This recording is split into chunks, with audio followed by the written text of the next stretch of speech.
नमस्कार। आज तीसरे अध्याय का 38वां श्लोक लेंगे। इससे पहले 36वें श्लोक में अर्जुन ने सवाल किया था भगवान से कि कोई आदमी पाप नहीं करना चाहता, फिर भी कौन सी चीज है संसार में जो हमसे पाप करवा लेती है।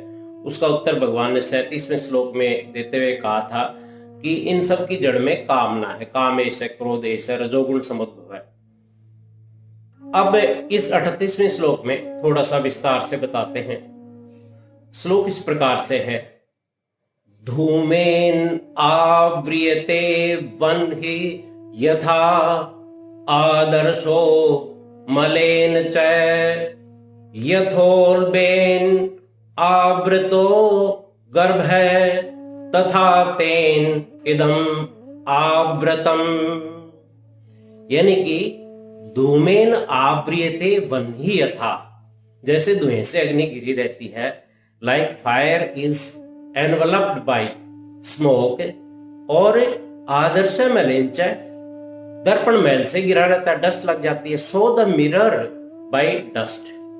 इसके अलावा यथा उल्बेन आवृत, और जेर से गर्भ गिरा रहता है। The embryo is covered by the womb तथा तेन इदम आवृतम, वैसे ही कामना के द्वारा ज्ञान ढका रहता है। Similarly, wisdom is obscured by desire। भावार्थ ऐसे होगा, जिस प्रकार धुएं से अग्नि और मैल से दर्पण ढका रहता है तथा जिस प्रकार जेर से गर्भ ढका रहता है, वैसे ही कामना के द्वारा ये ज्ञान ढका रहता है। A fire surrounded by smoke, obscured by dust, the mirror is as a womb covers the embryo by desire, so enveloped is this। विवेक बुद्धि में प्रकट होता है। बुद्धि 3 प्रकार की होती है, सात्विकी, राजसी और तामसी। सात्विकी बुद्धि में तो कर्तव्य कर्तव्य का ठीक ठीक ज्ञान होता है। राजसी में कर्तव्य कर्तव्य का ठीक ठीक ज्ञान नहीं रहता, थोड़ा विचलित हो जाता है लालच के कारण। और तामसी बुद्धि में तो वस्तुओं का विपरीत ज्ञान होता है। कामना उत्पन्न होने पर सात्विकी बुद्धि भी धुएं से अग्नि के समान ढकी जाती है। फिर राजसी और तामसी की तो बात ही क्या है। जैसे मैल से ढक जाने पर दर्पण में प्रतिबिंब दिखना बंद हो जाता है, ऐसे ही कामना का वेग जब बढ़ जाता है तो अपने व्यक्तित्व का ज्ञान नहीं रहता। अंतःकरण में उत्पत्ति विनाशशील वस्तुओं के आकर्षण के कारण उनके अधिक से अधिक भोग और संग्रह की कामना होती रहती है। कामना में बाधा पड़ने से क्रोध आता है, क्रोध से फिर सम्मोहन हो जाता है, सम्मोहन से बुद्धि नष्ट हो जाती है, और बुद्धि नष्ट हो जाने पर मनुष्य का सही गलत का भेद समाप्त हो जाता है और झूठ, कपट, बेईमानी, अन्याय, पाप, अत्याचार की सहायता से उन वस्तुओं को हासिल करना चाहता है जिनकी उसके मन में कामना हुई। अब धुएं को देख करके हम बता सकते हैं कि वहां अग्नि है, और मैल ढका होने पर भी दर्पण का ज्ञान हो जाता है। जेर से भ्रूण ढका हो तो भी उसको अनुभव किया जा सकता है। इसी प्रकार कामना से ढक जाए चाहे विवेक, लेकिन मौजूद रहता है। कामना होने पर निराश नहीं होना चाहिए, क्योंकि जिसमें कामना है वही तो निष्काम होगा। जितनी सांसारिक सुख की वस्तुएं हमारे पास हैं, यदि उनका सदुपयोग करने लगे तो उन्हें बढ़ाने की कामना कम हो जाती है।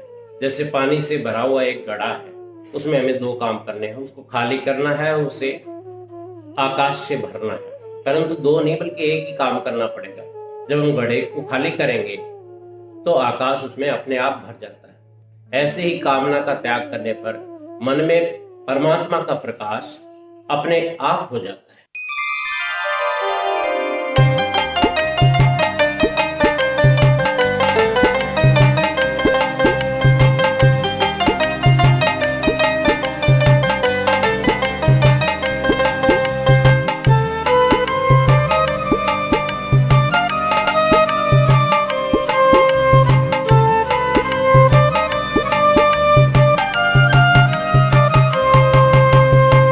पर्दा रहे विवेक पर, धुआं अगन की हो चादर। पर्दा रहे विवेक पर, धुआं अगन की हो चादर। कैसे चेहरा देख सके जब तक धूल दर्पण पर। कैसे चेहरा देख सके जब तक धूल दर्पण पर। पतली सी एक झिल्ली जैसे शिशु गर्भ के हो अंदर, पतली सी एक झिल्ली जैसे शिशु गर्भ के हो अंदर।